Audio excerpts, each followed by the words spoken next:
The man sounded normal on the phone. He assured me that there were absolutely no problems with the car.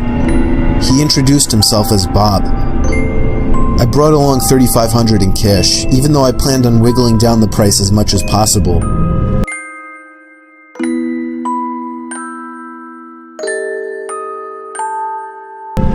I pulled up the dirt road to Bob's property about 15 minutes early. It was a tiny little house with a decent-sized property, only because I was a bit far from the nearest neighbors. The garage was open, so I walked over to see if anybody was inside, but except for an unusual amount of car parts, it was empty. The car was nowhere in sight. The only car on the property was an old pickup truck. I went over to the front door to check the house numbers. It was the right address. The doorbell button was missing, so I knocked on the front door. I knocked for exactly 5 minutes before deciding to give the man a call. So I dialed his number and I heard the sound of a cell phone ringing from inside the house. I was extremely confused at this point. Now I knew I had the right house. I didn't understand why, if he was home, why he wasn't answering. I decided I had to take a peek through one of the windows to see if anybody was inside. Peering through the glass, I couldn't really see much as it was pretty dark inside the house. I saw a very old-fashioned dining room set, but across from that, I saw somebody standing at the back door of the house, staring outside. I figured that must have been Bob, so I knocked on the window, but he didn't even move. There was no gate or anything to the backyard. It was just a wide open yard since this wasn't a rural area. I simply walked around the house to the backyard. I didn't understand how he couldn't hear me. When I got to the back door, I made a shocking realization. The figure standing by the door was a taxidermied human being. I ran straight back the way I came and back to my car. I looked up one last time before driving off. The blinds to the window I had peeked into had been shut, but I could see 2 of the blinds bent open. Somebody was at that window watching me. You can probably guess I had the gas pedal to the floor the whole way home. The whole situation still makes no sense. All the car parts, the fact that there was no Toyota Camry, the taxidermied human being, the fact that there was no car there leads me to believe that whoever that man wasn't planning on selling me anything.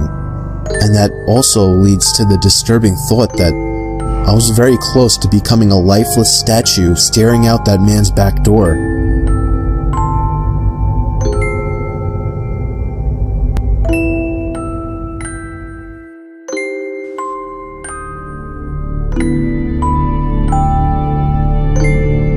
I was on tour trying to find some really deep websites. I eventually popped up with a play button. The video thumbnail was a dark room only lit by a TV screen.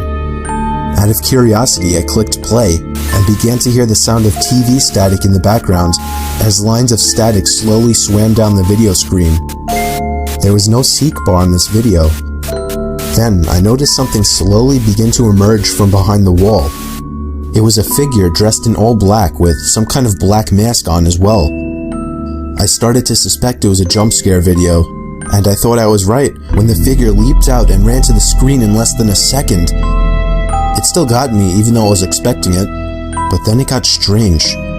The person had their face in front of the screen, slowly moving around as if he could see me and was observing me. Then I heard a crackly, demonic voice say something. It came from the video. It repeated itself, and I could make the phrase out to be, "Ask me something." I was really confused. I tried typing something, but there was nowhere to enter text. Then he said, "No, not the keyboard. Say something." I felt my heart punch the inside of my chest as he said this. I opened my mouth and mumbled the words, "You can hear me?" It responded with, "Yes." I was uncomfortable now. I thought it was a video. I pressed pause, but it didn't do anything. He said, "Don't try to leave, I want to talk." I tried moving the mouse to the exit button, but the mouse was frozen. In fact, none of the keys were responding on my keyboard. There was a long moment of silence before my webcam began flashing as if it were on, and my face popped up on the screen. "There, I got a picture of you now. Now just hang on while I get your address, and then we can meet." I started to panic, smashing every key on the keyboard, spazzing the mouse, but it did nothing. I had my finger on the power button, but it also didn't do anything. The computer wouldn't turn off. The voice was saying crazy things like, "You're stuck here. I will find you. Don't even bother." I snatched the screwdriver sitting on my desk, unscrewed the 4 screws on the bottom of my laptop, and took out the battery. The computer finally turned off. I was gasping for air as if I just ran a marathon. My heart was pounding 5 times as fast as it should have. I have since left my laptop off after that, and have resorted to using my desktop as my main computer. I'm sure by now nothing will happen. He definitely didn't have enough time to get my address.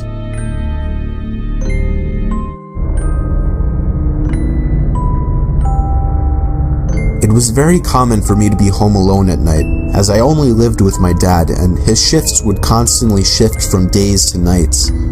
This happened around the time my dad was doing night shifts. I would stay up really late on these nights watching movies.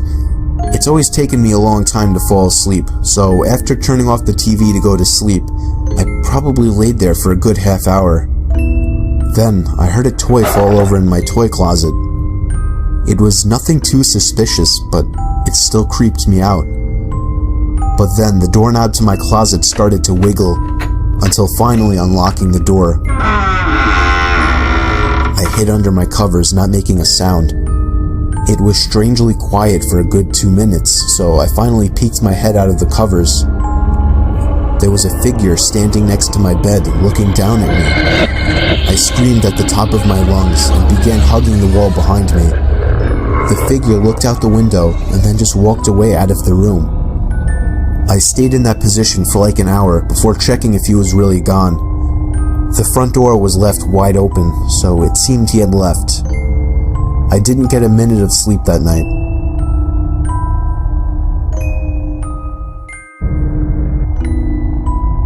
This story is from the point of view of a 16-year-old girl. I used to have a boy living next door to me that was obsessed with me. His name was Joey. Every time I would go outside, Joey would come outside as well, as if he were watching me through his windows, waiting for me. He was 17 and very weird, and he didn't seem to have any friends, as he was always home. I tried to give every sign possible that I didn't like this guy, but he wouldn't get the message. So I had to finally just tell him one day that I don't like him and to leave me alone. The look on his face that day is something that won't leave me. It was the kind of angry look a toddler gives their parents when they can't have a toy. Coming from a 17-year-old, that's much more disturbing. One night, my parents left me to watch the house. I was working on a school project when I felt my bed shift a little bit. I looked under my bed. I screamed as I saw Joey laying under my bed. I ran away while he tried to crawl out from under my bed. I ran to his house and rang the bell at least 10 times, telling his parents about it when they opened the door. Joey never came out of my house, so I called the police. His parents begged me not to, but I ignored them. The police found him still in my room and arrested him. Apparently, he admitted this wasn't the first time he had hid under my bed. They also found pictures of me scattered across his room. The most disturbing one was of me sleeping, and it was taken from inside my room.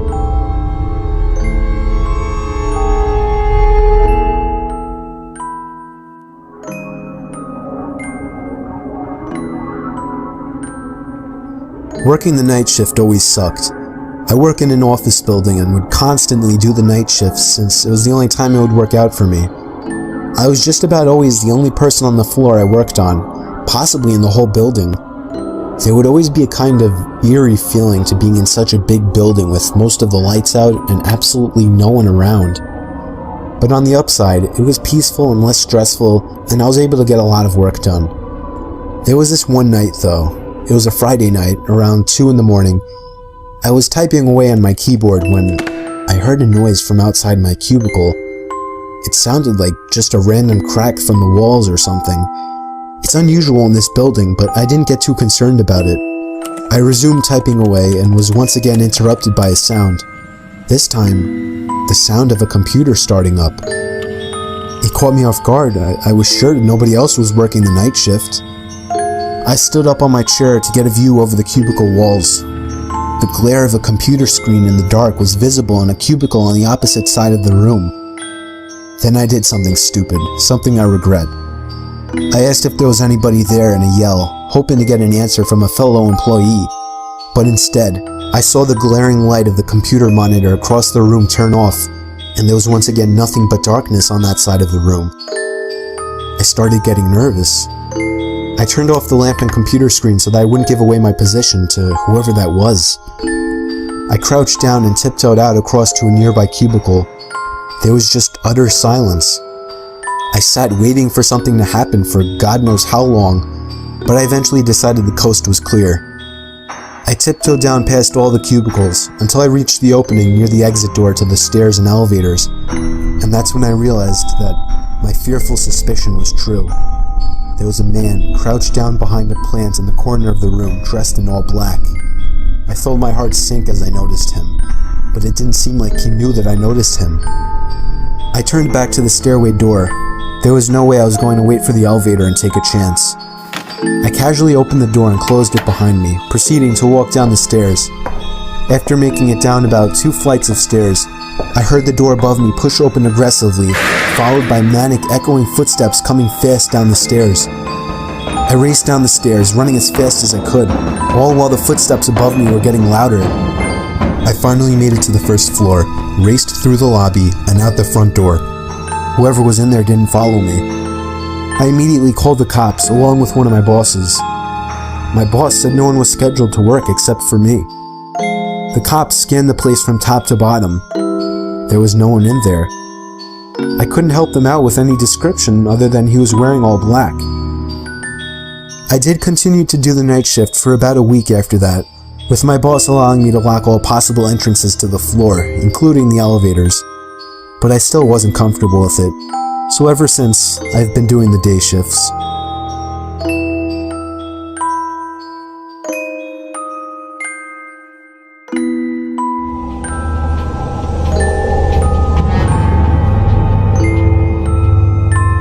This happened 4 years ago when I was still in high school.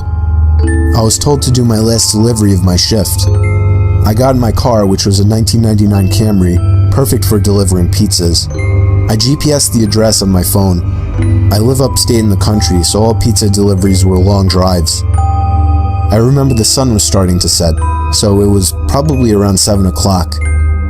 I'd say after a good 15 minutes of driving through the foresty dirt roads, my GPS said I had arrived. It was an old little cottage-like house made almost entirely of wood. It was sitting all by itself in the middle of absolutely nothing but forest. The lawn was completely unkept, as the grass was almost at knee height. I was used to this kind of thing, so I didn't think much of it. I took the pizza to the front door. There was no doorbell, so I knocked loudly on the door. Within 10 seconds, I heard the sound of footsteps hitting wood on the inside of the house. The footsteps made it to the door and stopped. I started to feel uneasy. I got the feeling that I was being watched. And that's when I noticed there was a peephole in the door. "It's the pizza guy," I called out. I heard a low, harsh-sounding voice on the other side of the door, telling me to bring the pizza out back. I didn't like the idea of going back there. Something didn't seem right. "Are you sure, sir?" I called out. He didn't answer my question. The sound of footsteps didn't move away from the door, so I had the feeling he was still watching me. I almost found myself walking back to my car, but I decided I didn't want any trouble with my boss.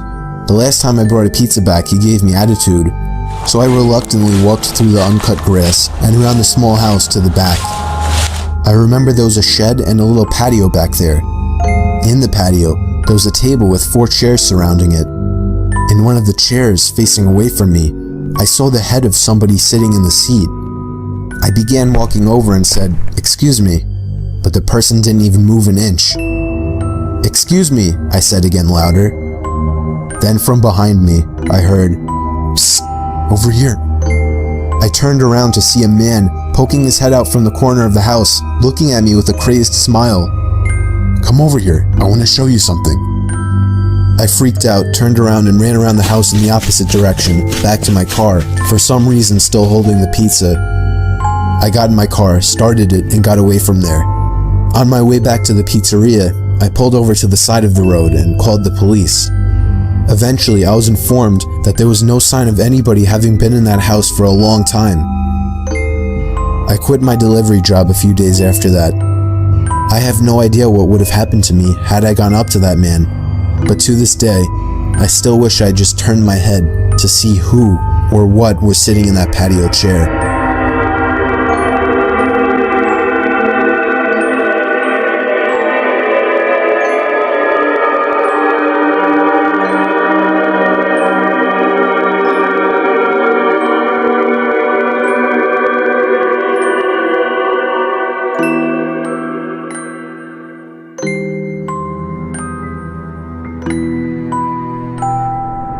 It was during a blizzard in Valley Stream. I was getting paid $250 to watch some couple's kid while they went away for the weekend. His name was Matthew. This took place on the first night, which was a Friday night. Matthew was already supposedly asleep while I was in the living room watching a movie. I got a knock at the door and looked at the clock. It was close to midnight. There was no way I was opening it. Not even 10 seconds later, Open the door! Open the door! I heard the sound of 2 or 3 men angrily banging on the door, telling me to open up. I felt like my heart was about to stop. I took a peek through the blinds, and there was somebody standing right on the other side of the window. I fell back in fear, and after managing to get back on my feet, I ran to the kitchen phone first thing to call the police. They said because of the weather, it could take a while for an officer to get here. I was told to take the child and hide somewhere until an officer arrived. They wanted to keep me on the line, but I wasn't thinking clearly in the heat of the moment and hung up. However, it wasn't until I ran through the living room that I realized the banging had stopped. I took a second peek through the living room window. Nobody was there now. I heard the sound of glass shattering from a few rooms over. My knees started to feel weak as I realized they had just broken the window and were about to climb into the house. I had to run and get Matthew. I couldn't just leave without him. Of course, when I got upstairs, there was no time left to run back downstairs, as I already heard footsteps and laughter coming from downstairs. I covered Matthew's mouth with my hand as I ran with him into his toy closet. A few minutes dragged on to what felt like half an hour as we sat there in the dark closet. Matthew began to squeal as footsteps on the carpet reached the outside of his bedroom door. There was more than one person. They came inside. There weren't many places to hide in this room. I was actually reflecting on my whole life, so sure I was gonna die. We heard the sound of a police siren outside, even from in the closet, and then I heard one of the men in the room mutter, "Aw, shit." I opened the door back up as I heard at least 3 pairs of footsteps hurriedly rushing down the stairs. They didn't get far, as the police later found their footprints in the backyard, leading to our shed. There were 5 men in total, and they were all arrested.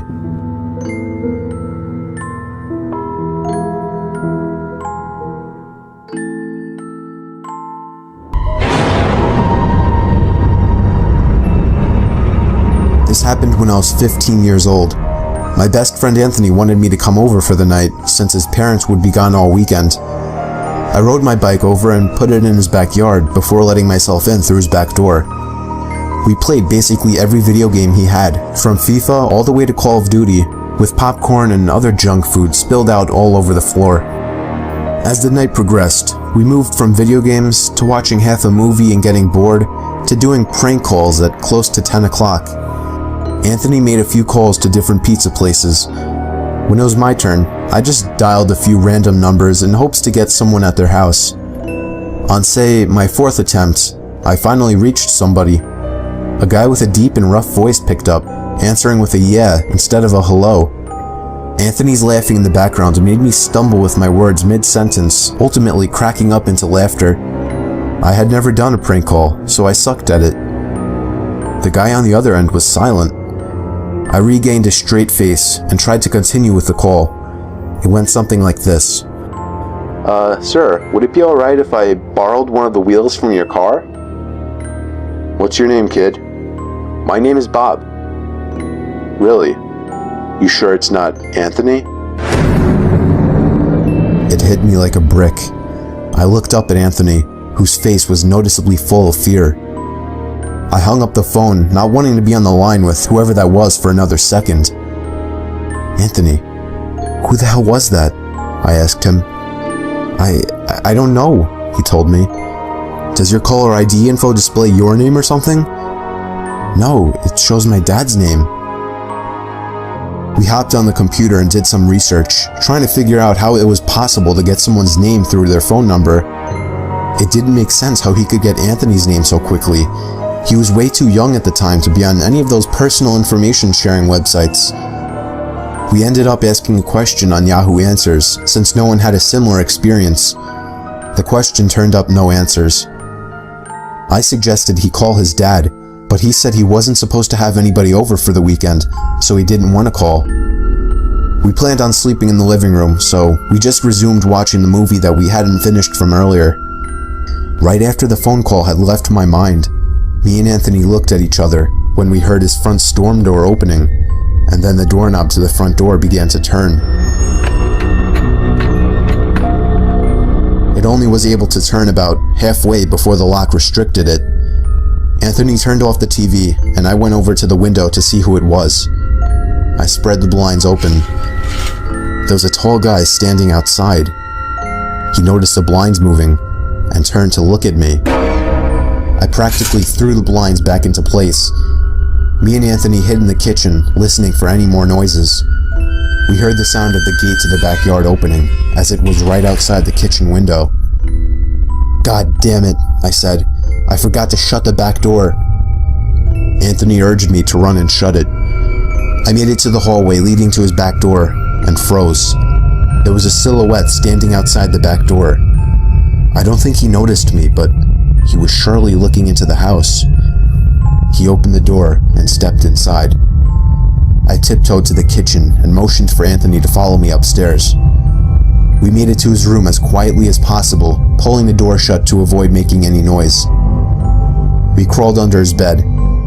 He had cloth covering the bottom of his bed, so you couldn't see anything under it unless you actually moved the cloth. The doors downstairs all opened, each one getting closer to the stairs. Thumps finally began up the stairs, and he was right outside the door now. The door to the room opened. I could hear Anthony's breathing. It was too loud. Footsteps moved over to the closet, and then the closet opened. I could hear the coat hangers being slid around as the fabric of the jackets and coats rubbed against each other. Footsteps moved over to the bed and stopped. I felt like my heart was about to explode out of my chest. Anthony's breathing was too loud. I had to cover his mouth with my hand. Nothing but silence in the room now. We laid still for so long, I almost thought he wasn't even in the room anymore. I moved my hand away from Anthony's mouth and whispered in his ear, "You think we can make a run for it?" He was about to answer when the most disturbing, memory-haunting scream I'd ever heard filled my ears as Anthony was seemingly dragged out from under the bed. I crawled out and saw him struggling with the man. I desperately looked around for anything to use as a weapon. I settled with the screwdriver sitting on his nightstand. I hurried over to the man and drove the screwdriver into his back. He let go of Anthony as he let out a scream of agony, giving us time to get the hell out of the house. Running onto the road would give away our position too easily. It would take too long to make it to his neighbor's house. We dove for the tree line in the woods and took cover behind a bush, watching the house. The back door opened as the man stepped outside, looking around the backyard. He then looked out to the woods. I felt his eyes pass me as he scanned through the tree line. It seemed that it was too dark for him to see us. Then, he turned his head back in our direction. I ducked behind the bush. "Joe, he's coming." "What?" "Dude, get up, we gotta run." He was right. The man was approaching us fast. How could he have seen us? We ran through the woods with the leaves crunching under us, giving away our position. When Anthony tripped over something, I crouched down with him, hoping we had run far enough. Not even 20 seconds later, oncoming footsteps from the direction we were running from came fast. They slowed down only 2 trees away from us as we lay face down in the leaves. Moments later, the footsteps take off in another direction. We waited until we could no longer hear them and took off back in the direction of the house. While running, over the sound of leaves crushing and my heavy breathing, I could swear I heard leaves crushing from behind us. We made it back to his backyard, into his house, and this time remembering to shut the back door. We were now able to call the police. Anthony stayed on the line with them, while I patrolled the back windows, making sure nobody was out there. It was so dark though, I couldn't see anything. So I did something that seems stupid today. I turned on his backyard lights, and immediately in the distance, over by the woods, I saw him, standing in front of a big tree. He turned off back into the woods and disappeared out of sight. That was the last time me or Anthony ever saw him. I would be lying if I told you we heard the occasional knocks at our windows or something cliche. No, that was it. 5 years have passed and nothing has happened. Do I wonder if it was somehow linked to the prank call? Maybe. Does it make sense? Not really. But yeah, this was the story of how me and my still best friend Anthony almost died during a break-in.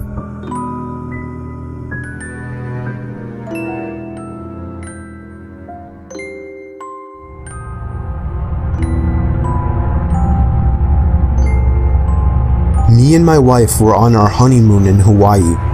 We were on the island of Oahu, sitting on the beach. My wife got up to go to the bathroom, and when she got back, she told me that there was a creepy man watching her walk into the bathroom, and when she tried to walk out, he blocked her path. She only got away because there were 2 other people walking into the bathroom, so he got out of the way. I asked her what the man looked like, and she looked over, but unfortunately, she said he was gone. Our hotel was walking distance from the beach, so we got back quickly, but we made sure to report the man to a police officer we saw walking on the beach, and then we washed up before going out to eat. We ate at a fancy seafood place and did some walking around afterwards. Close to midnight, we finally went back to the room and began to wind down. Then we got a knock at the door. I looked through the peephole of the door and saw a man in a maid uniform standing outside. I opened the door and he immediately tried to let himself in. I pushed him back a bit, asking him what he wanted. He told me he left something in the room while cleaning earlier and needed to get it out. The only thing, we left the do not disturb sign on the door all day. Then I noticed he was making eye contact with my wife. My wife then screamed, "That's the man." I didn't understand at first, but it was too late for that. The man had already lunged at me, holding my throat with one hand while reaching behind himself with another.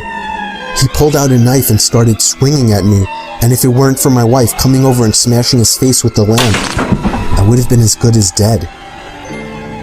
The commotion drew out all the inhabitants of the neighboring rooms. One of the women started freaking out and screaming, making the situation worse. We called the police, and so did the hotel. It turned into a huge, horrible scene, but we were just happy to be alive. We were questioned when the police arrived, and some of the other people around us claimed to have witnessed it all. We still don't know what kind of intentions this guy had, but if I had to guess, I would say he wanted to get to my wife. He must have been one very dumb person to think he would get away with something like this in such a public building.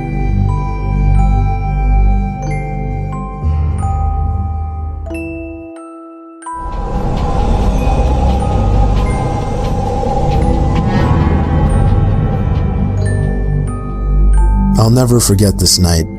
The pizza place I worked at was about to close, and I was getting ready to go home when the phone rang. I was working the counter alone that night, so I was taking calls. I picked up the phone. There was complete silence, so I hung up. About a minute later, the phone rings again, so I pick up again. Still silence. I was about to hang up again when I heard the very weak and cold voice of an old woman on the other end. She said she wanted a regular pie delivered. I remained polite on the phone, but on the inside I was screaming. I just wanted to get home and end my shift. I called out to my boss that somebody is requesting a delivery. He told me I had to go. I was upset at first, but I realized it's another tip, and the old ones usually tip the most, so I decided it was okay. I took down the address and told her it would be there soon, but she had already hung up. I thought that was rude, but I ignored it and yelled to the chef that I needed one regular. My boss told me to just go home after the delivery as the place would be closed. So a little before 10 o'clock, I got in my car and put the address into my GPS. The house was 7 miles away. The GPS took me to the quiet side of town. I arrived to the house. It was a small, one-floor house on a very quiet and empty block. I took the pizza and walked up to the door and rang the doorbell. There were no lights on in the house. I hoped that she hadn't given me the wrong address. I rang the doorbell again. There was still no answer. I was about to give up when I turned my head and saw somebody standing at the window. I got a little freaked out and backed up at first, but I eventually got closer to the window to see the person. It was an old woman, probably in her late 70s. She was just staring at me with a blank expression. I yelled to her through the glass that I had her pizza. She didn't react to what I said, so I screamed it louder. A big smile ran across her face. Not a pleasant, genuine smile. It was a smile that sent chills down my spine. I still remember that exact face she made through the window. I decided that I was freaked out enough and got back to my car and set the pizza in the passenger seat. I had to text my boss about this. I shot him a quick text and started my car, ready to get the hell away. I looked to my right to get one more look, to see the woman standing right outside my passenger side window, giving me the same stare she had given me before. I put my car in drive and floored it down the street, not looking back. My boss never made me do a late night delivery again.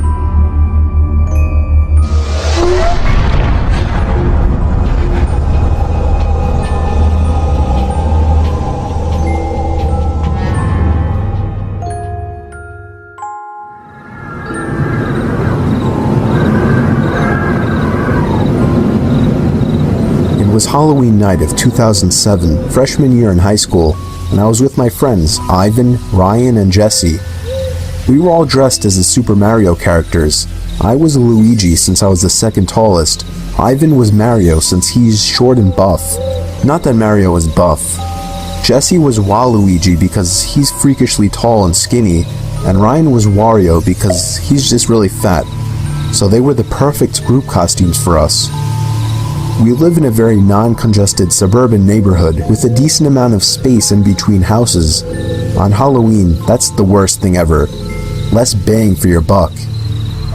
We were trick-or-treating for hours, way past dark, and eventually came the time when most trick-or-treaters were heading home.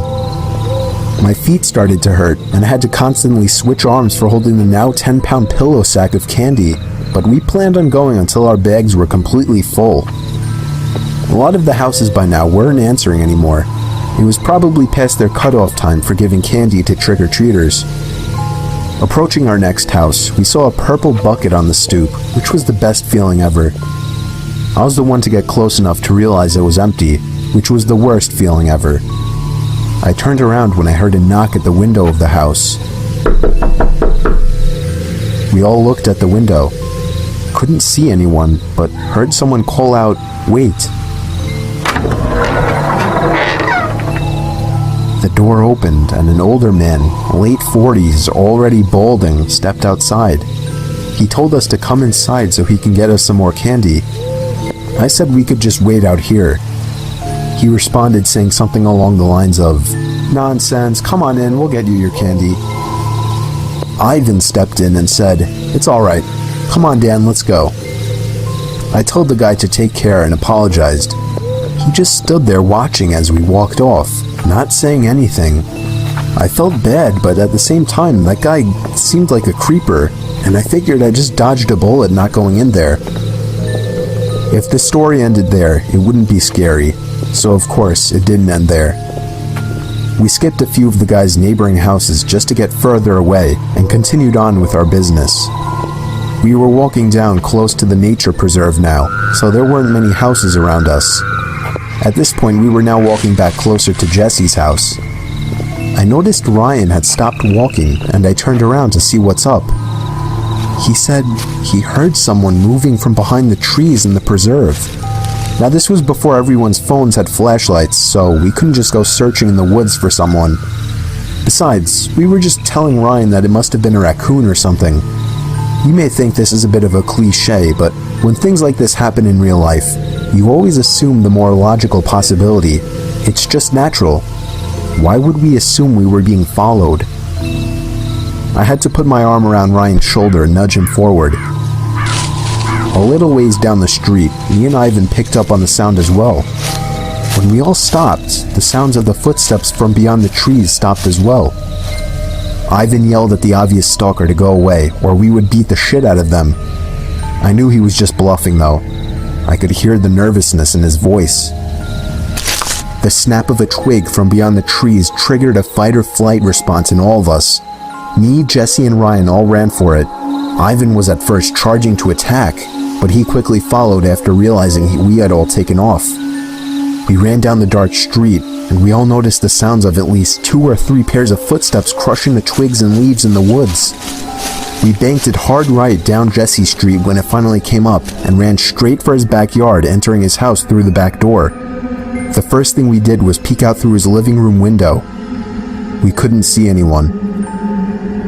We all had to gather our thoughts and discuss what the hell just went down in his living room, when all of a sudden we heard Jesse's backyard gate slam shut. Jesse dove to turn off the lights. There was a click and a bang from down in the den. It was more than likely Jesse's back door. We all agreed to go down armed with knives and face them. Jesse turned on his back door light, but there was nobody out there. Just then the front door opened, and we all screamed like animals. Jesse's mom and sisters came rushing downstairs. They had just gotten home from their friend's little house party. We all rested assured knowing it was just them. Jesse explained what happened, but made it seem a lot less dramatic. Me and Ivan went home after that and called it a night. At 12:30 a.m., I got a disturbing text message. It was from Jesse. It said, "It wasn't my mom." I texted back saying, "What?" He responded back quickly, saying, "It wasn't my mom in the backyard." My fingers slammed the buttons on my phone, responding back, "What do you mean?" There was a long pause before he finally told me that his mom and sisters said they never went in the backyard. I told him to immediately check the backyard from his upper deck.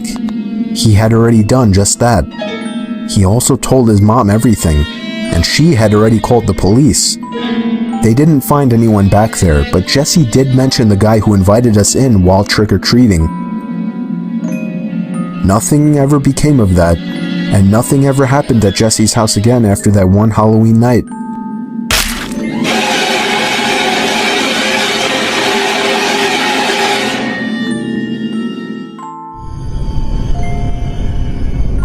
You can see some weird things when you're tired, but the thing about this story, I wasn't tired.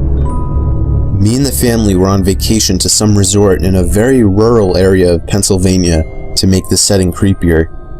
There weren't many young people there for me and my brothers to hang out with. It seemed like more of an adult resort. But then one day when I was walking outside of the main lodge of the resort, I for some reason looked up to a window on the second floor and saw a teenage girl looking down at me. From that distance, she looked kinda cute, so I gave her a wave, but she didn't show any sign of reaction, so I just moved on. However, later that same day, I was so bored that I was sitting on the swing set at the little playground of the resort, and that's when I saw the same girl again. She was a little ways away from me down past the playground, close to the tree line, and she was just standing there staring at me. Being a teenage guy, my hormones controlled my body, and so I got off the swing and began walking over to her. As I started getting closer to her, I realized she wasn't as cute as I thought she was. There was something about her face that just gave off a creepy vibe. I can't put my finger on it, but if I had to say, I think it would have to do with her eyes and her mouth. I'd say once I got about halfway over to her, she turned around completely and ran into the woods. And I mean she full on ran into the woods. I stopped in my tracks, completely turned off. This girl seemed like a freaky stalker. I didn't see her the rest of our stay at the resort. During the car ride home, miles and miles away from the resort, I was thinking about her. How maybe if I followed her into the woods, I could have gotten laid, even though there was something off about her face. But then what I saw next made me feel like my heart dropped into my stomach. Looking down ahead, I saw the same girl standing by the tree line on the side of the highway. As we sped past her, I saw her head turn so that she was always looking right at me, even through the tinted minivan windows. I asked my parents if they saw her, and they just responded, "Saw who?" Soon afterwards, I accepted that it was all in my head, and that the girl was never even there.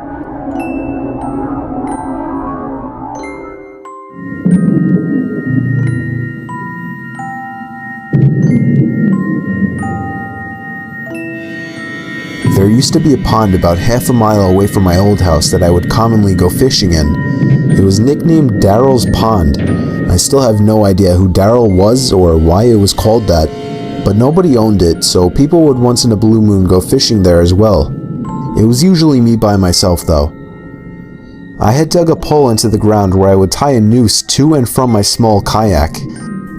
I'd say it was about 3 in the afternoon when I rode out to the middle of the pond, the sweet spot for getting a decent catch.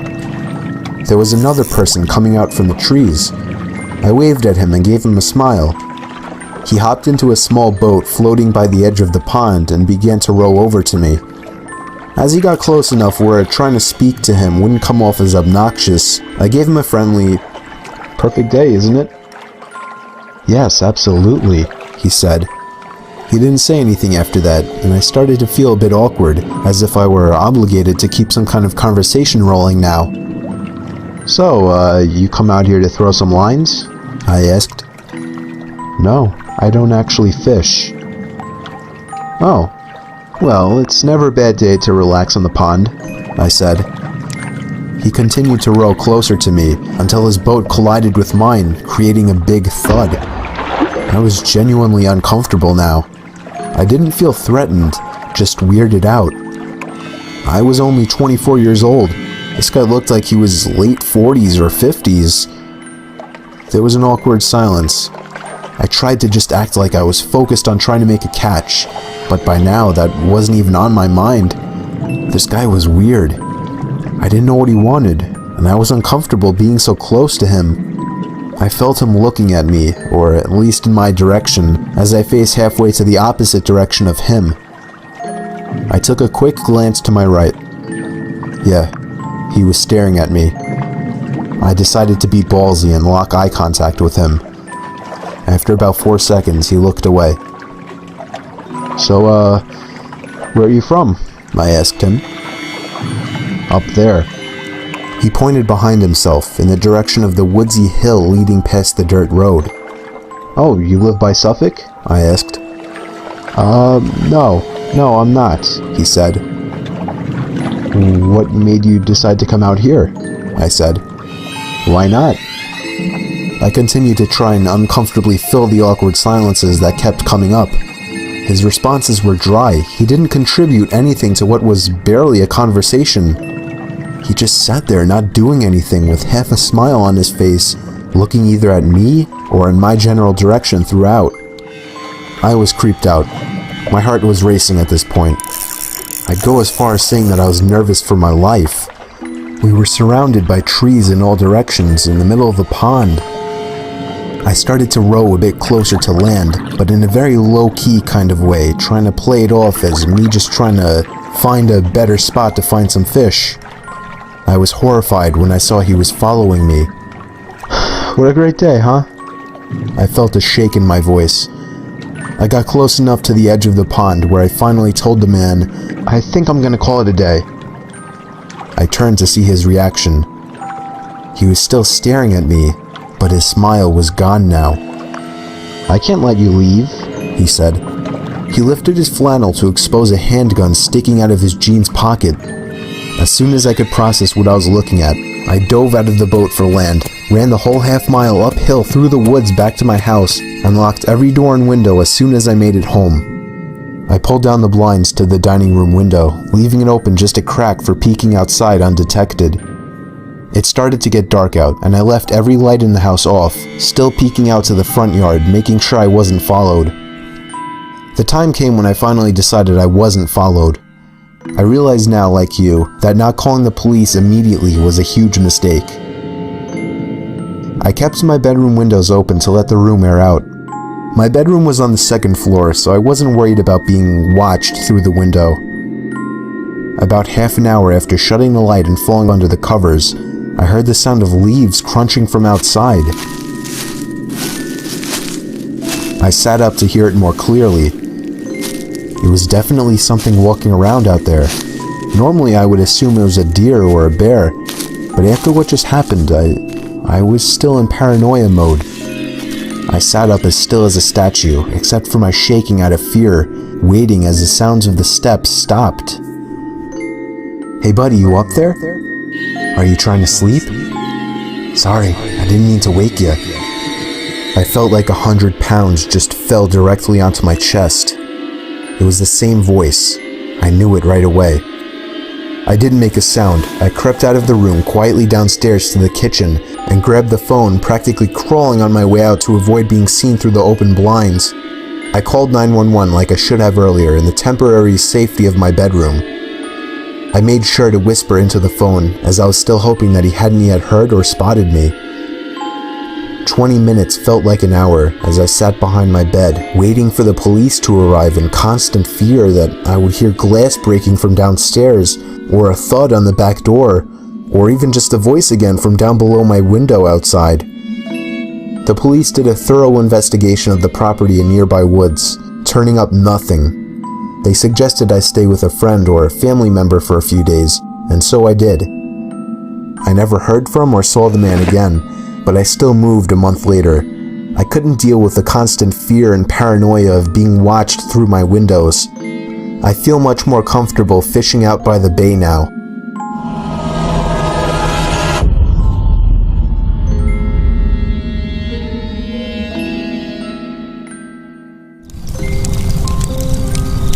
The last thing I saw was my alarm clock flashing 12:07 before she pushed her long, rotting nails through my chest, her other hand muffling my screams.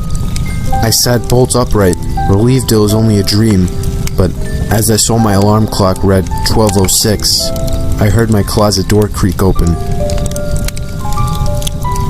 Growing up with cats and dogs, I got used to the sound of scratching at my door while I slept. Now that I live alone, it's much more unsettling.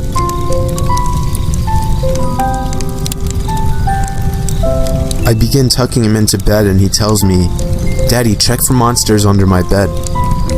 I look underneath for his amusement and see him, another him, under the bed, staring back at me, quivering and whispering, "Daddy, there's somebody on my bed."